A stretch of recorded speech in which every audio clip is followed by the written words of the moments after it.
Welcome to Construction Genius. Today we're tackling a challenge many of you face, writing. Our guest is Pam Hurley, the founder of Hurley Write Incorporated, with over 35 years of experience helping teams write and review more effectively. She's going to break down what technical writing is and why it's crucial for contractors. You'll learn how to structure documents, craft impactful headings, and improve readability. We'll also dive into the do's and don'ts of PowerPoint presentations. No more death by PowerPoint. Plus, we'll explore how to create effective SOPs using process mapping. Whether you're struggling with bids and contracts or just want to up your writing game, Pam's insights will help to transform your technical documents. This is a punchy, practical episode packed with tips you can use right away. Let's dive right in. This is Eric Anderton, and you're listening to Construction Genius, a leadership masterclass. Thomas Edison said that genius is 1% inspiration and 99% perspiration. If you're a construction leader, you know all about the perspiration, and this show is all about the 1% inspiration that you can add to your hard work to help you to improve your leadership.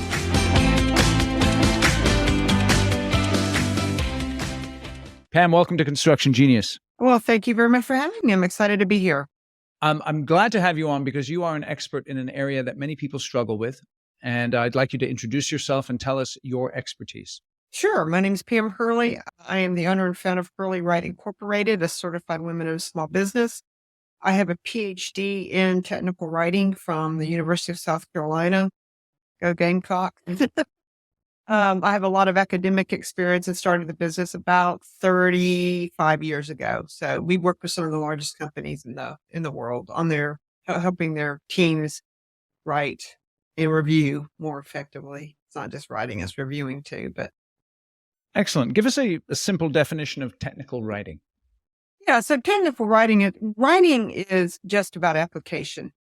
So when you think about business, right, people like to separate business writing is scientific writing, it's writing, that kind of thing. But really, in most cases, it's just the application. So technical writing is just writing technical reports, specs, user manuals, those kinds of things. So the umbrella can be fairly large, but it really is just about how do I convey technical information, typically to a technical audience, but it can also be to a non-technical audience, non-technical readers as well. Okay, so that's something that contractors are doing all day is reading technical information, and obviously they're technical experts. You have a perspective that one of the things that a company struggles with is a strategy around the writing that they do, the technical writing. Can you explain what you mean by a strategy when it comes to technical writing? Right, absolutely. So typically when people think about writing, they think, well, we've got to write this report and we have to, give it to these people, the findings or whatever, proposal, whatever it is. And the strategy really centers around what is it that you want the document to do, A, and then B, what is it you want your readers to do? What action do you want your readers to take? And while lots of times writers, companies have a vague idea of that, what we like to get people to do is reverse engineer that. In other words, I can't know how to solve the problem if I don't know what action I want you to take. And that's really what we're talking about when we talk about strategy. Having spent years in academia, I also understand that the way that they teach writing in academia is terrible. It doesn't work for most people. So consequently, they get out of college and I don't know how to write, and they produce documents that are ineffective. And so one of the things we talk about in our workshops is here are different strategies. Here are different ways to solve the writing problem, because writing is a problem. How do you solve the writing problem? How do I convey a particular piece of information to a particular reader for a desired outcome? So you have to know that desired outcome. And that's what we talk about when we talk about strategy. What works for you? Is it what you learned in academia? Probably not. Or are there other ways that you can solve that writing problem? And that's what's missing because the way that writing's taught in academia, it treats everybody as though they think the same, and they don't. Okay. So if I'm a general contractor and I have a subcontract that I want my specialty contractors to to understand, to adhere to, and to then take action on in an appropriate way. Tell me a little bit more about how I begin to structure that document in such a way so that my intended result is achieved. Well, first of all, you have to know who you're writing for. And I know we all hear this, know your audience, know your audience. But what happens is that people don't take that deep dive into knowing who they're actually writing for. So there's three types of readers: primary, secondary, tertiary. And so one of the things that we need to do is really understand who that primary reader is. And right, so I can say, oh, my primary reader's Eric. Well, that doesn't tell me anything. That doesn't give me any information that would help me write the document. What do I know about you? What do I know about how busy you are? What do I know about how you read? One of the things we know based on readability studies, which is what we teach in our workshops, is that people, I'm telling you something, not telling you anything you don't know, they don't read. People do not read. I'll give you, for instance, we worked with a contractor. This was a construction contractor a couple of years ago. And they were, we were helping them with their bids. And, you look at the material, look at the business, just mind blowing, just all this junk, all this stuff. And so what we helped them understand was, how do you emphasize information correctly for those particular people who are very busy and trying to multitask and do all those kinds of things. And there are particular ways based on what research says about readability that you can structure documents to get the outcome that you want. So, but what we tend to do is do things exactly the same way all the time and then wonder why it doesn't work. Or in any industry, oh, this is the way that such and such company does it, so that's the way we need to do it, without really assessing, is it working? If it's not working, there are other ways to go about it. But that typically it's just like, I don't know what to do, that kind of thing. Yeah. Can you talk a little bit more about the structure of documents, what works, what doesn't work, and how I begin to go about that process of structuring my documents correctly? Sure, absolutely. You have to know what's important to the reader. So too often writers write for themselves, or they write for the person with the same knowledge base. I'm working with a big company right now. We're looking at their document, all this stuff, you read, and it's just all this stuff, and it's just like, what does the reader care about?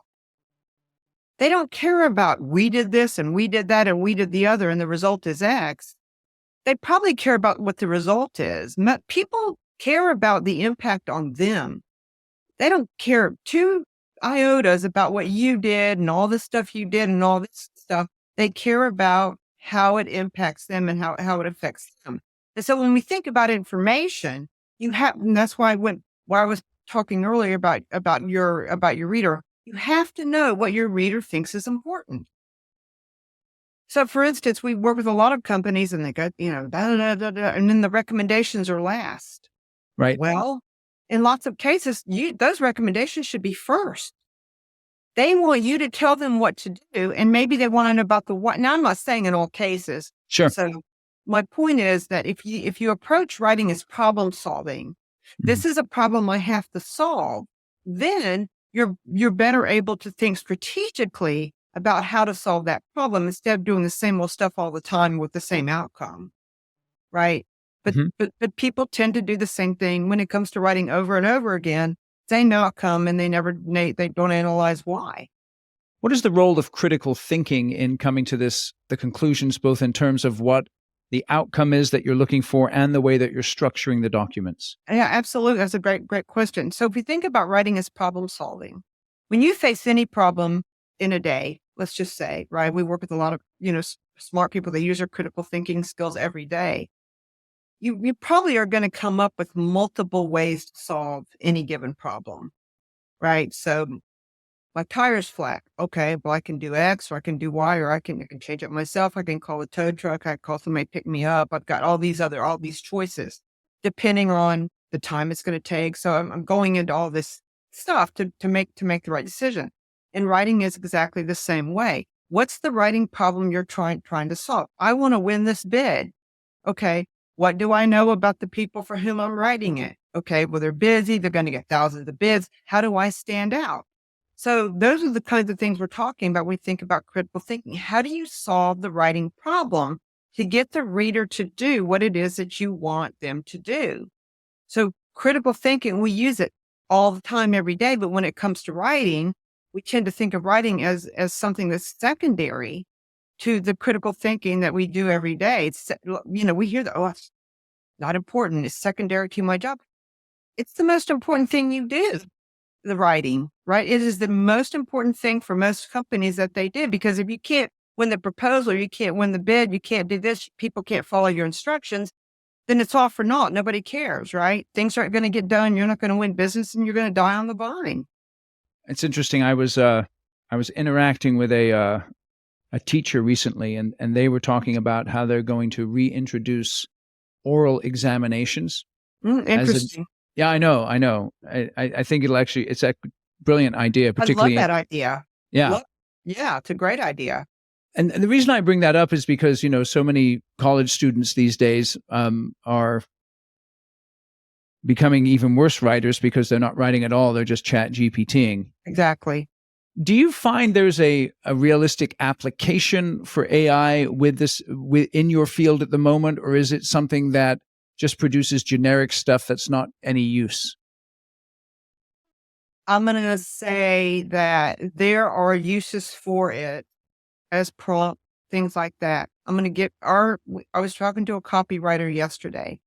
He trained chat GTP to sound like him, his voice, that kind of thing. He started using it to post to social media. Likes went down, interactions went down, engagements went down. He had a percentage. He said it's just gone into the toilet when he started using, because he said that people can sense the insincerity of it. The other thing about it, and we talked a lot about this because that's the question we get all the time. Are you worried about AI? I'm not really, but here's the thing. If I own a company, I don't want. First of all, you've got to train the damn thing, but secondarily, somebody still has to review the work, right? The writing. So I would rather have you have some experience and not be a great writer and me have to review that, then have to review something that's some generic thing. The other thing is that writing is a way to concretize knowledge. And what I mean by that is, and research bears this out, when you take notes in a class, research just shows that is a better way to retain information than simply sitting there passively learning it or watching PowerPoints or whatever the case may be. We have all, I think, probably experienced this idea where writing helps us understand what we know and don't. Mm. So it's an incredibly important activity that we're involved in. I mean, I've experienced it just, and you start writing like, well, I don't know about that, So I remember when I used to teach in academia, students were like, well, I don't know what to write about. I'm like, why have you started writing anything? No.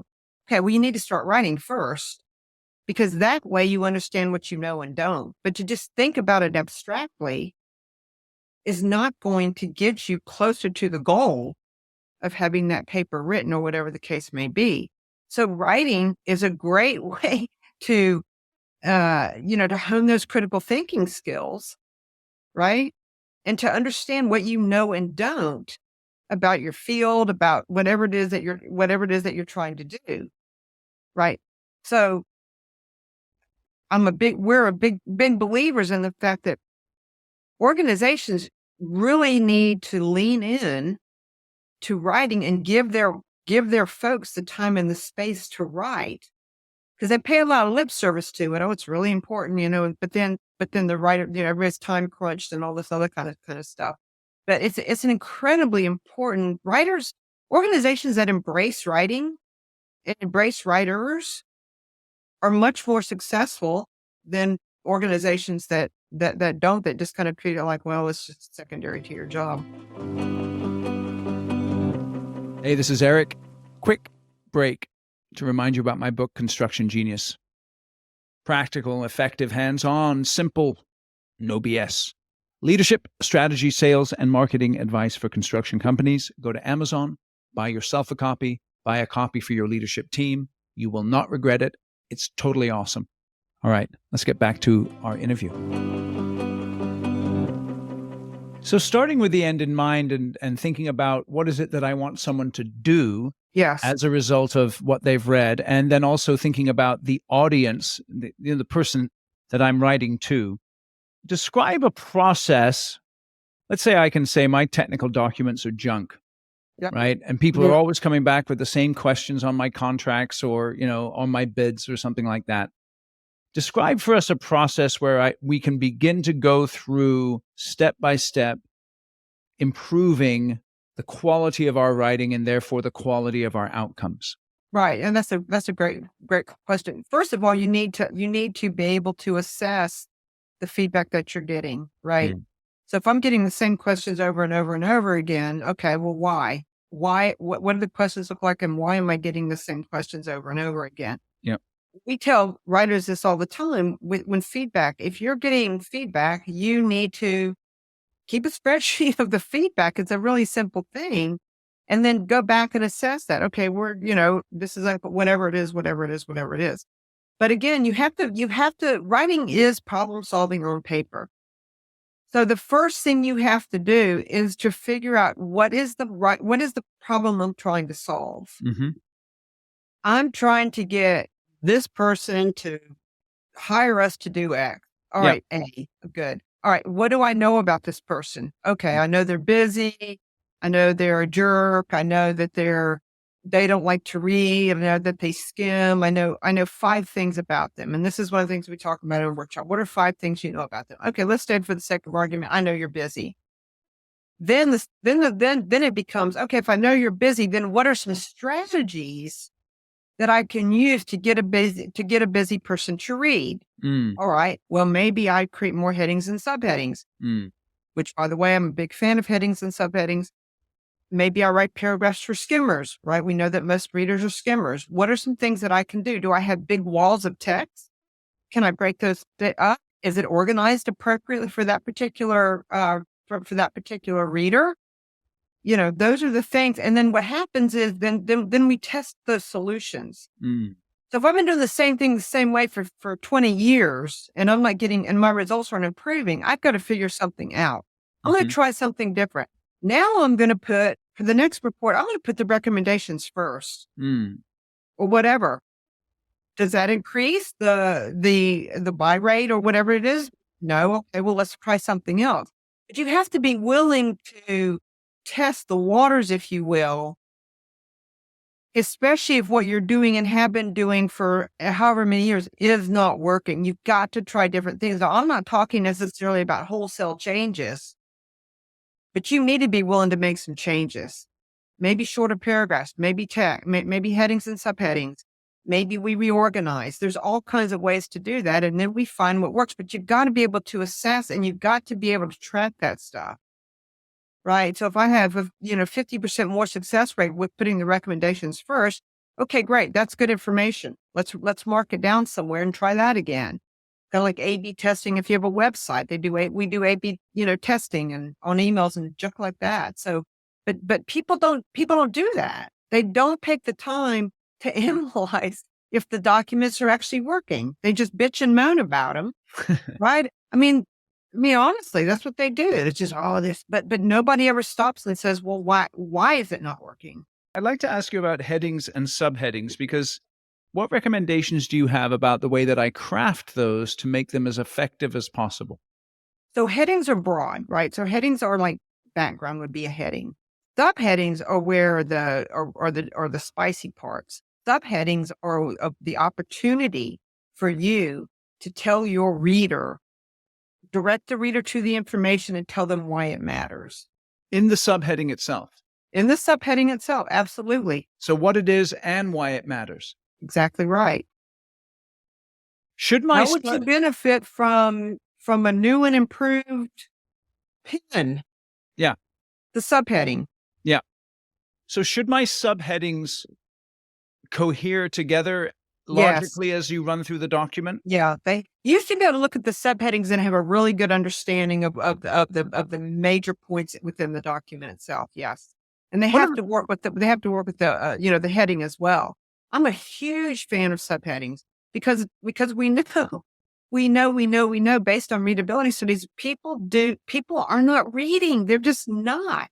Right. And so if I can help my reader find information quickly and easily, that benefits me in all kinds of ways. But if I'm, going through and having to, try to find information, forget it. I've Yeah. got 50 other bids. I'm going to find it's just like with resumes. People think that HR people are looking for the best candidate. They're not looking for the best candidate. They've got 200 resumes. What do you think they're going to do? They're looking for the resume that is the easiest to read and easiest to get through and is clear. And if that doesn't work, then they'll go. But they're looking to get rid of 190 of these bad boys. It's interesting because when we're talking about subheadings, when you're talking about crafting a subheading, you're talking about a skill that, for instance, copywriters wrestle with for many, many years. Mm-hmm. And so I know the people listening to this podcast right now are not copywriters. Yeah, they don't have to be. And so what are some simple ways that I can craft a subheading? So I'll give you an example. One tip that I've often gotten is, hey, take your subheading from the first sentence of the paragraph, because Right.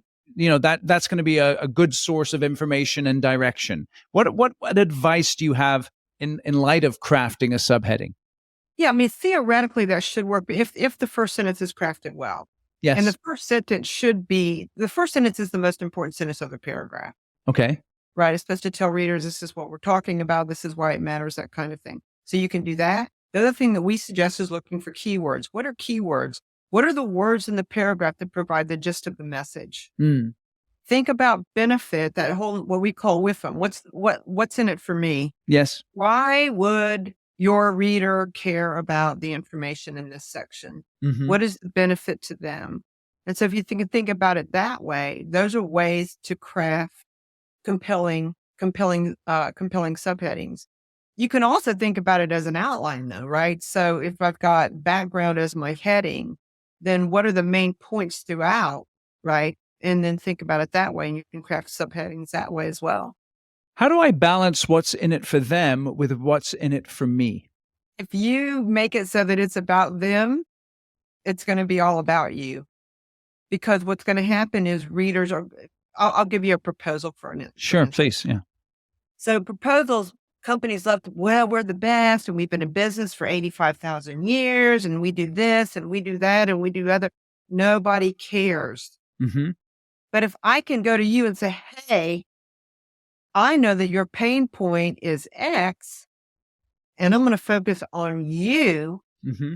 Right. So by my doing that, you're automatically going to understand, right, what's in it for you. And then that benefits me because there's that understanding. So it's not about me telling you how great I am. It's about me showing you. Yeah. An analysis is the same thing, right? We have a lot of people who write analyses. Okay. An analysis is not just a bunch of facts. You have to support everything in an analysis. I can't say, oh, this website is crap, right? I have to show you or prove to you that it's crap, right? The same thing when we talk about that balance. If I can prove to you, right, that we're the best company to do the job or whatever the case may be, I'm going to benefit. And then that's all I care about. I just want you, I have to be, have you ever heard of ethos? No, tell me that. Aristotle's ethos. Aristotle said there's three ways to persuade: ethos, logos, pathos. So Right. ethos is the image that you project, right? I know we call them different things, but it's the image that you project. So anytime, like for instance, the CrowdStrike thing that just happened. Sure. You heard about this, obviously. Yeah. And then what did they do? They sent people a $10 gift certificate, right? That for some people didn't work at all. Yeah, right. So when you think about the image, this was a major, you know what, show. I mean, major. Yeah. And they're sending people $10 gift cards. Yeah. So when you think about the ethos of the company, it's like that doesn't really add up with all the agony and the pain that the people who were affected by it, right? So that's what we're talking about when we talk about ethos. That I can present myself or my company in such a way that you understand my professionalism and all that because I'm solving your pain points. Yes. But I don't have to tell you all the great things we've done or all the projects we've worked on or that kind of thing. I'm not saying that those things should be included, but it really is about how do I solve your problem? Because that's at the end of the day, that's all people care about. Many of the people that I work with, they do a combination of let's say they're presenting a bid. So they have a bid that they want to present, and I think you're saying it very well. You need to do it in light of what's in it for them and make it as easy as possible to read. But one of the areas they really struggle with is PowerPoint presentations. Oh, I know, exactly. So, death by PowerPoint is a familiar thing. In some businesses, they ban PowerPoint because people are so crap at using it. yeah. But let's assume I need to use it for my presentations and I want to get better at it. What are 3 things I can do to get better at PowerPoint presentations? So are we talking about PowerPoint as a report or PowerPoint as an actual presentation? You take it any way you want to go there. Okay. PowerPoint should not be used as presentations. That's a hill I'm going to die on. These companies that use PowerPoints as presentation, why? Because it just becomes a load of crap. It's all this stuff. So there's a lot of science behind PowerPoints, right? So if you're using them as a presentation, you want the focus to be on you as the speaker. People cannot read and listen at the same time. Research has shown this. They cannot.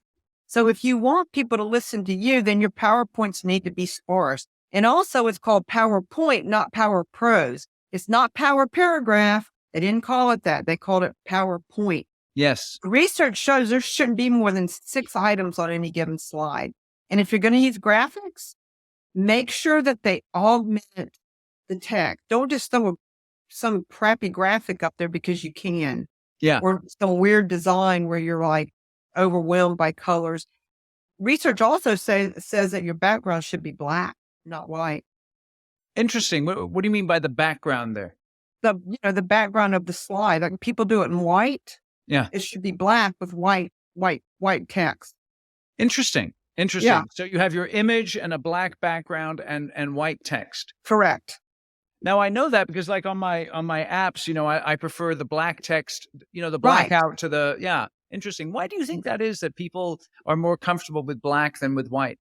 Well, I think the research that I've read said it's just easier on the eyes and it's easier to read. Interesting. Yep. I like that. Now, another area that you specialize in, which I think a lot of people struggle with, is SOP writing, standard operating procedures.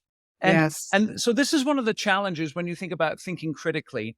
Sometimes someone's putting an SOP together, and there's so many things they do that are instinctive to them that they miss those steps when they're putting an SOP together. So how can someone effectively take what is maybe instinctive to them and systematize it in such a way that an SOP is clear?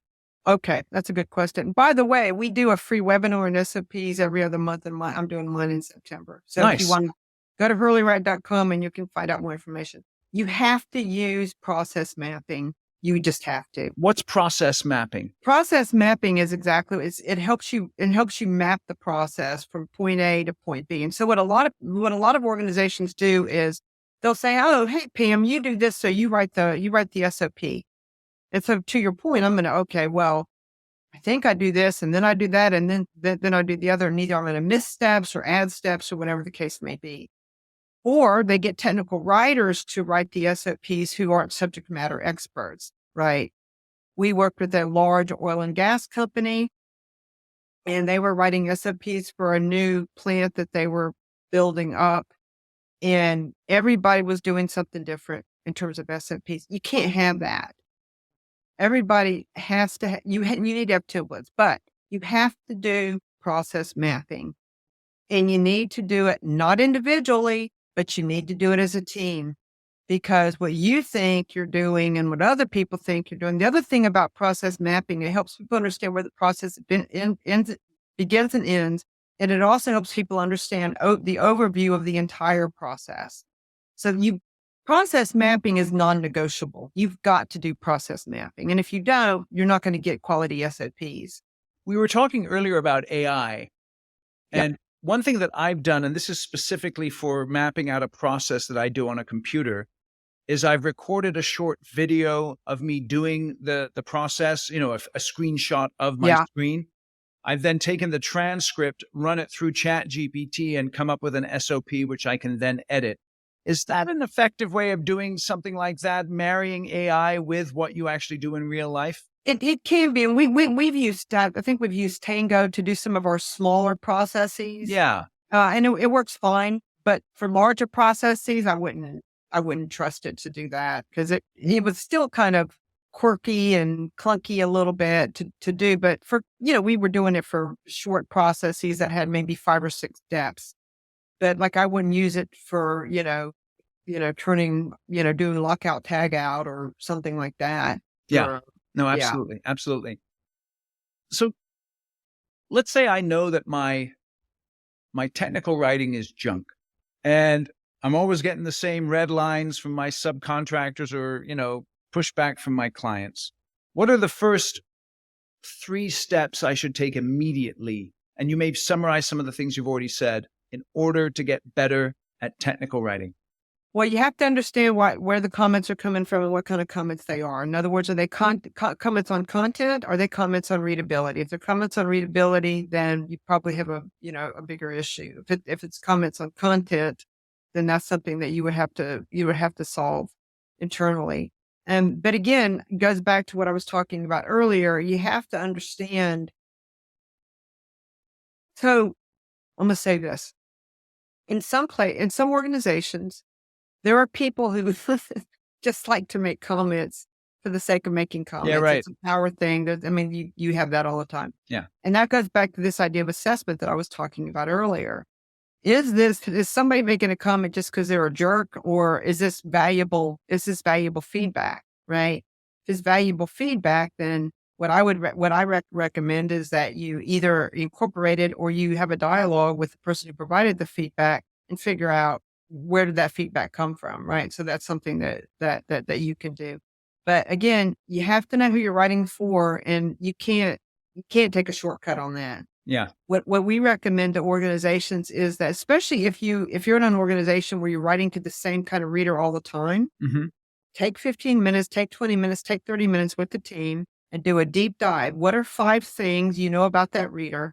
What are 5 strategies that you can use to appeal to that reader? Yep. That's A. B, what are you trying to achieve? And you need to write it down. It's not something that goes on up here. You've got to write this stuff down.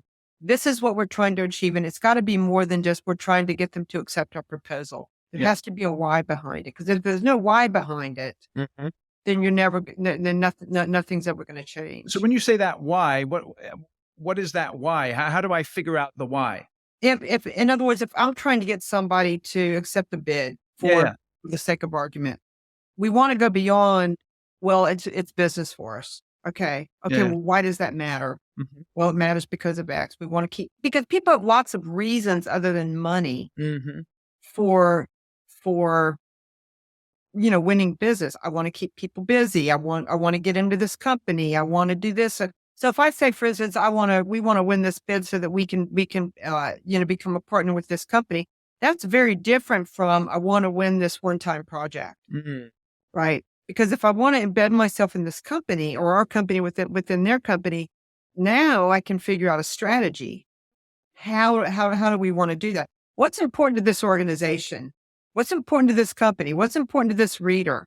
So it really does go beyond just Eric's my reader and I just want him to be happy. Excellent.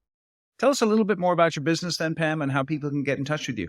Sure. So it's Hurley Write Incorporated, and you can reach us hurleywrite.com, HURLAYWRITE, or call us 877-249-7483, or hit me up on LinkedIn, Pam Hurley. Excellent. And we've been doing this, as I said, for 30-something years. We have a whole suite of workshops. We work with reviewers. We work with writers. We